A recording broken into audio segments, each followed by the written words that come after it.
नमस्कार, मैं हर्षा मेहता और आप देख रहे हैं ताजा दृष्टिकोण। आइए आपको लेकर चलते हैं देश और दुनिया की सबसे बड़ी खबर।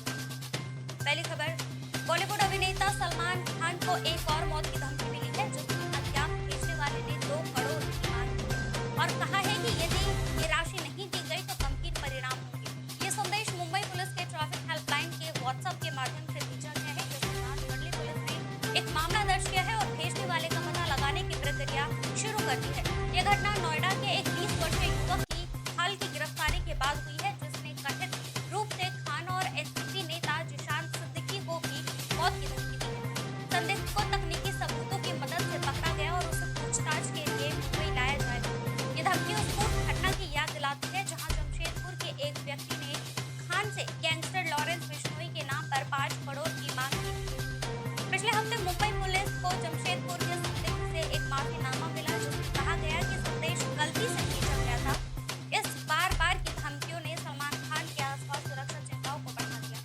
अगली खबर, अमेरिका ने भारत-चीन सीमा पर तनाव की कमी का स्वागत किया है, क्योंकि दोनों देश पूर्वी लद्दाख के वास्तविक नियंत्रण रेखा के साथ सैनिकों की डिसएंगेजमेंट की प्रक्रिया आगे बढ़ा रहे हैं। अमेरिका राज्य विभागों के प्रवक्ता मैथ्यू मिलर ने पुष्टि की है कि अमेरिका स्थिति की निकटता से निगरानी कर रहा है और इस विकास पर भारत के साथ चर्चा की है, लेकिन स्पष्ट किया गया है कि इनमें किसी समाधान को कोई भूमिका नहीं दी है।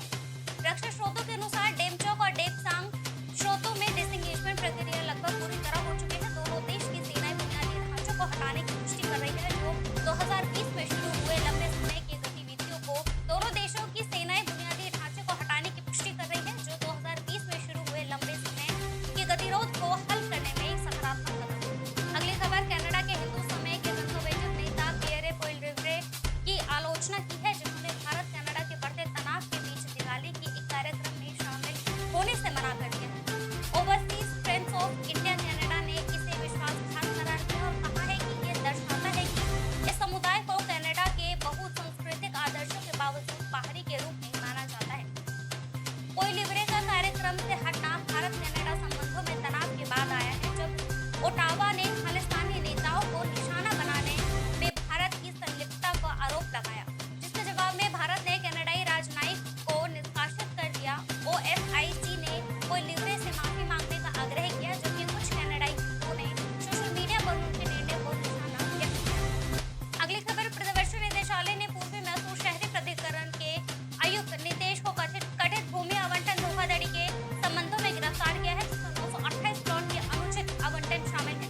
नितेश के कार्यकाल के दौरान उन पर 50-50 के अनुपात में प्लॉट आवंटित करने का आरोप है, जिसमें कर्नाटका के मुख्यमंत्री सिद्धरामैया की पत्नी पार्वती के लिए एक प्लॉट भी शामिल है। ईडी अधिकारियों ने नितेश के आवास पर छापेमारी की, उनसे पूछताछ की और बाद में उन्हें आगे की जांच के लिए अपने शांतिनगर कार्यालय में ले जाया गया। नितेश ने दावा किया कि उन्हें बिना किसी अनियमितता के सरकारी आदेशों का पालन किया।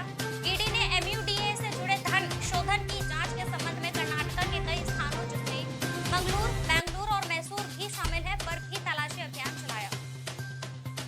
अगली खबर, अरविंद केजरीवाल ने जोर देकर कहा कि दिल्ली में दिवाली के दौरान पटाखों पर प्रतिबंध स्वास्थ्य से संबंधित है, न कि धर्म से।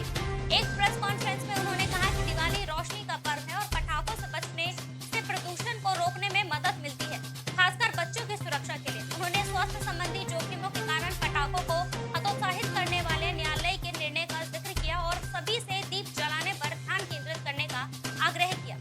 इसके अलावा केजरीवाल ने घोषणा की है कि 18 वर्षों में पहली बार दिल्ली के स्वच्छता कर्मचारियों को समय पर उनकी वेतन और दिवाली बोनस प्राप्त हुआ है, जिन्हें दिवाली की शुभकामनाएं दी। यह व्यक्त करते हुए कि समय पर किए गए भुगतान उन्हें अपने परिवारों के साथ मनाने में मदद करेगी। नीट पीजी 2024 काउंसिल प्रक्रिया 11 नवंबर 2024 को शुरू होने जा रही है। ये जानकारी मेडिकल काउंसिल कमेटी और federation of resident doctors association ने दी है।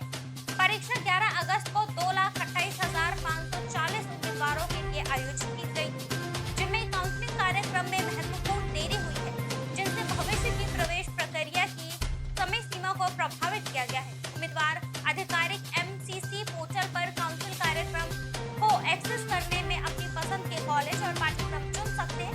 इसके अलावा सुप्रीम कोर्ट नीट पीजी परिणामों में विसंगतियों और उत्तर कुंजी के संबंध में यह याचिका पर 19 नवंबर को सुनवाई करेगा। अगली खबर, दिल्ली पुलिस ने चांदनी चौक में फ्रांसिस